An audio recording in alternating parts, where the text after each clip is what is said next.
अब देखिए कई लोग कहते हैं प्रश्न करने वाले पीछे नहीं हटते महाराज, बहुत प्रश्न करते हैं और प्रश्न कर कर पूछते हैं गुरुजी ये कलश के ऊपर आम के पत्ते क्यों लगते हैं, उसका उत्तर है ध्यान दीजिए। प्रश्न बहुत है तो उसके उत्तर भी बहुत है, बस उसको समझने वाला चाहिए। और आप लोगों को तो आज बहुत बहुत भगवान ने कृपा करी है, जो आप पहले दिन ही कलश स्थापना होती और पहले दिन ही आपको ये ज्ञान हो जाए कि बच्चे पूछें कि कलश क्यों रखा जाता है, कलश के ऊपर आम के पत्ते क्यों लगाए जाते हैं, कलश के ऊपर नारियल क्यों रखा जाता है, कलश के ऊपर 9 बार मोली क्यों बांधी जाती है, मोली मतलब लच्छा नाड़ा 9 बार क्यों लपेटा जाता है नारियल के ऊपर, कलश के ऊपर जब रखते हैं।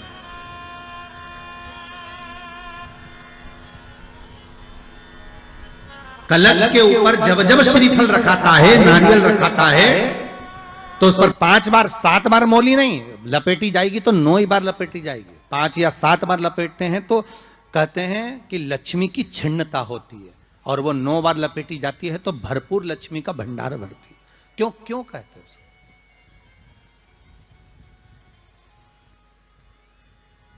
महाराज आम के पल्लव, तो मैं केवल आपसे इतना सा निवेदन करना चाहती हूँ, आपसे केवल इतना कहना चाहती हूँ कि प्रभु मेरे मन का संशय मिटा दीजिए, और जो आम का वृक्ष मेरे पति के साथ जलकर भस्म हुआ है उसकी विनती को आप स्वीकार कर लीजिए, आप उसके लिए भी कुछ कृपा कर दीजिए।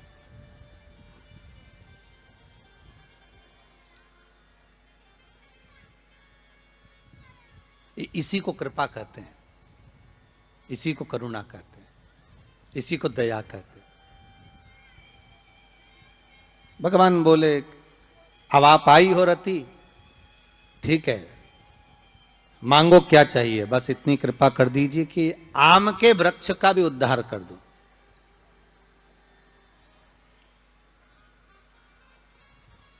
शिव जी ने कहा हम वर प्रदान करते हैं रति, जहां शिव और शक्ति है, जहां 33 कोटि देवता इस कलश के अंदर विराजमान होंगे, उस जगह पर स्वयं कंठ पर जहां पर मेरा निवास होगा, उस जगह पर ये आम के पल्लव अमृत के तुल्य माने जाएंगे, और इनका निवास हमारे ही हाथ में, हमारे ही हस्त कमल में विराजमान होगा, हमारे ही हाथ। कितना सुंदर है महाराज जी। उस आम के पल्लव की महत्वता को जरा जानिएगा, बहुत बहुत ध्यान दीजिएगा। आम के पत्ते देखें आप लोगों ने, अरे बोलो जम के तो बोलो, देखें उसका प्रयोग कभी आप लोगों ने करा? आम के पत्ते का कभी प्रयोग कर कर देखिएगा। अभी तो नवरात्रि चल रही है, नवरात्रे में जब 5वां दिन नवरात्रे का रहे, चैत्री नवरात्रे का 5वां दिन रहे, और मान लो कि आपके घर में किसी बच्चे की, लड़के की या लड़की का या मंगल विवाह नहीं हो रहा हो, या शादी नहीं हो रही हो, या उस लड़के लड़की के लिए बहुत प्रयास कर लिया आपने और उसकी शादी हो ही नहीं रही, अथक प्रयास आपने कर लिया और उसका मंगल विवाह नहीं हो रहा, तो ये देवी भागवत में स्पष्ट कहा गया है, देवी भागवत में वर्णन किया गया है, देवी भागवत में वर्णित किया गया, और देवी भागवत में कहा गया कि आम का जो पत्ते होते हैं,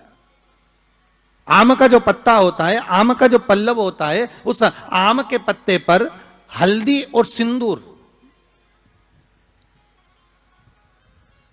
इन दोनों से स्वस्तिक का निर्माण किया जाए। देवी भागवत का संवाद है, बहुत ध्यान देना महाराज। जिन कन्याओं का विवाह ना हो पंचमी के दिन, नवरात्रे की कोई सी भी पंचमी, मतलब जो पंचमी तिथि पड़ेगी, कोई भी नवरात्रा हो, चाहे वो 4 नवरात्रे में से, चाहे वो पौष का हो, अश्विन का हो, चैत्र का हो, आषाढ़ का हो, किसी भी नवरात्रे में आप कर सकते हैं। एक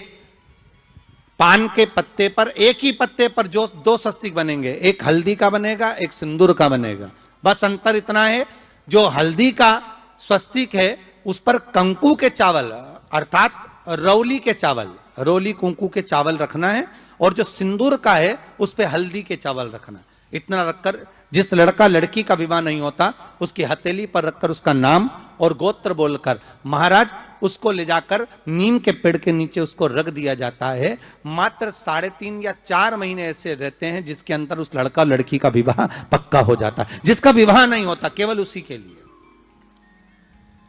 जिसका मंगल विवाह ना हो रहा, आम के पल्लव में शिव का वर प्रदान है।